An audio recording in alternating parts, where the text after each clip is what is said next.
veľké problémy.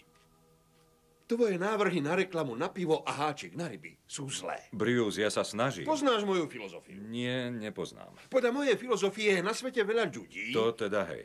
A každý z nich niečo chce. Vieš, čo chce? No, asi... Chce sa mať dobre. Rozumieš? Rozumiem, Nie, ty mi nerozumieš. Poskytol som ti perfektný koncept. A výsledkom je tento hlus. Ohavná ryba, dobré pivo. Čo to má znamenať? Prečo je ohavná? Je tam niečo ohavné? To nie je moja filozofia. Bruce, môj návrh je pokus o kontrast s využitím humoru. Pivo a háčik na ryby. Veď je to ľahké. Máš chlapíka a babu na loďke.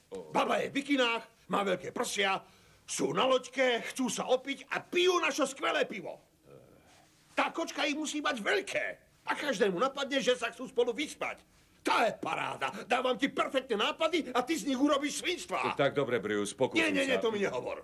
Pokúsim sa. Takéto slovo používajú zúfalci a s tými ja nemienim robiť. Pred rokom som mal pekný dom, krásnu ženu a prácu, ktorá ma bavila. A teraz mi tento človek hovorí, že som zúfalec. 18 rokov som písal články pre Miami Herald. Vtipné historky, o ktorých šéfovia hovorili, že sú úžasné. Dýbr ťa chce vidieť.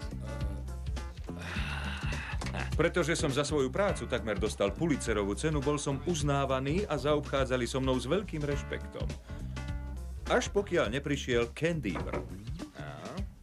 Elliot, ako to, že si ešte neodovzdal ten článok o problémoch s platením školného? Ken, pomyslel som si, že keď na tejto téme robí už 5 novinárov, tak toho majú naši čitatelia na výber Elliot, dosť. dal som ti jasnú úlohu. Ja viem. O pelikánoch? Nikto iný to nerobí. Jeden starý Kubánec trénuje pelikánov, Aby zhadzovali bomby. To je pekná volovina. Prečo? Chce s tým pelikánom zabiť Kastra. Elliot, dal som ti úlohu a ty ju splníš. A keď nie? Ak chceš v týchto novinách ešte pracovať, tak to sem vrazíš ešte skôr, než odídeš domov. Tak ja ti to tam vrazím hneď. Žiaľ, šéf si vybral zlý deň. Krátko predtým som zistil, že moja manželka má pomer s tenisovým trénerom. Z dnešného pohľadu si myslím, že som mal radšej napísať ten článok o školnom a nikdy si neotvárať reklamnú agentúru. Ak si myslíš, že mi takáto zlepenina stačí, tak sa mýliš. Za svinstvo neplatím. Svinstvo dostanem aj zadarmo. Ako myslíš, Bruce?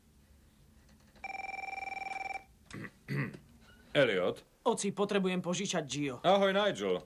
Ako je v Londýne? Nigel? Hnusne.